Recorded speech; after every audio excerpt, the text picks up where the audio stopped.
समय की बात है। एक गांव में एक शेर आ गया। सभी लोग उससे डरकर इधर उधर भागने लगे। शेर बहुत ही शांत मिजाज का और खुश था। अचानक एक आदमी ने शेर को गोली मार दी। वह आदमी डर गया था कि कहीं शेर किसी पर हमला करके उसे घायल ना कर दे। शेर को गोली लगने के बाद शेर गिर गया और बोला, मैं यहाँ किसी को कोई हानि पहुंचाने नहीं आया था। तुम लोगों ने मुझे मारकर ठीक नहीं किया। मैं इसका बदला तुम सबसे जरूर लूंगा। इतना कहकर शेर मर गया। सबका भय कम हो गया। तभी चंपक बोला, अरे तो इंसानन की तरह धमकी दे रहा था। मानो सभी इंसानन की तरह ही भूत बनकर हम लगन से बदला लेगा। कुछ दिन बीत गए। अचानक चंपक को शहर जाना था। देखा रीला, हम शहर जाते हैं, जल्दी ही शाम को लौट आएंगे। इतना कहकर चंपक शहर के लिए निकल जाता है। पर शहर का जो पास वाला रास्ता था वो जंगल होकर निकलता था। चंपक उसी रास्ते से जा ही रहा था कि उसे आवाज सुनाई देती है, अरे ये जंगल में शेर का दहाड़। ये जंगल में तो आज तक कभी कोई शेर नहीं आया। लागत है कोनो फिरकी लेवत है हमारी।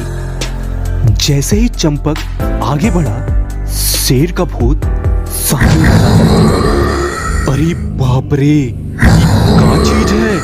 शेर के जैसा भूत। तुम लोगों ने बेमतलब ही उस दिन मुझे मार दिया था। उस दिन मैंने तुम लोगों से कहा था कि मैं बदला जरूर लूंगा। आज मैं बदला लेने के लिए वापस आ गया हूँ। आज तुझे भी उसी तरह बेमौत मारूंगा जैसे उस दिन तुम लोगों ने मुझे मार दिया था।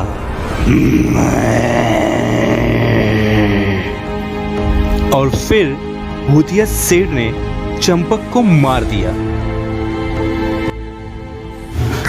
अब जब भी कोई उस जंगल से होकर जाता तो भूतिया शेर लोगों को मारकर अपनी मौत का बदला लेता।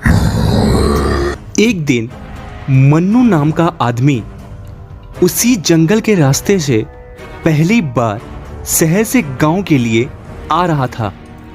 तभी उसने खून के धब्बे रास्ते में देखे। वो कुछ सोचता, तभी अचानक वो भूतिया शेर सामने आ जाता है। कौन हो तुम? तुमको तो कभी मैंने इस गांव में नहीं देखा। हाँ, मैं इस गांव में कई सालों के बाद आया हूँ, पर तुम कौन हो? मेरी हालत इन सब गांव वालों ने ही की है। जब मैं पहली बार गांव में गया था तो गांव वालों ने मुझे मिलकर मार दिया। अब मैं इन गांव वालों को नहीं छोड़ूंगा। जो भी उस समय गांव में मौजूद था वो सब मरेंगे।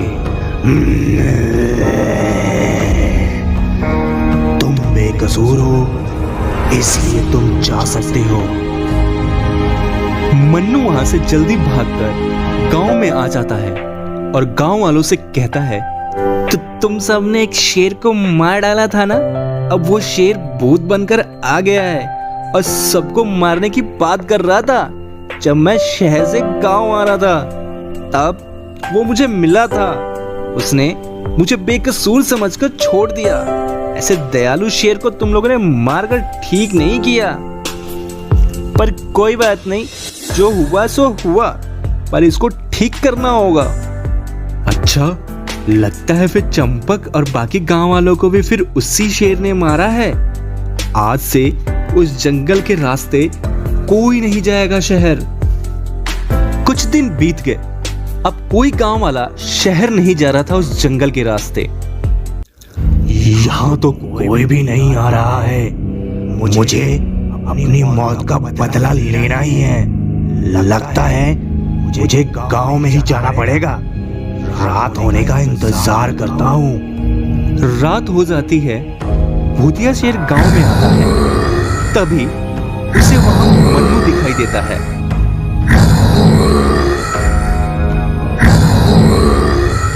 अरे तू फिर मेरे सामने आ गया। तू चला जा यहाँ से। मैं आज गांव वालों को मारने आया हूँ। सुनो, मैं मानता हूँ कि इन गांव वालों ने तुमको मारकर गलती की है, पर तुम भी तो गांव में आकर गलती किए थे। शेर जंगल में अच्छा लगता है, अगर गांव में आएगा तो लोग डरकर मारेंगे ही उसे। वो सब मैं नहीं जानता। मैं इन गांव वालों को नहीं छोड़ूंगा। लगता है तुम ऐसे नहीं मानोगे, तुम्हारा अंत करना ही होगा। अरे मूर्ख, तू मुझे मारेगा? तुझे तो मैं चुटकियों में मसल दूंगा।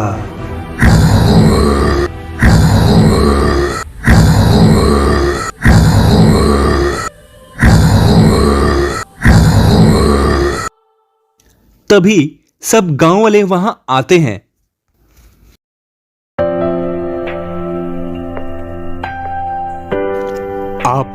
आप कौन हैं?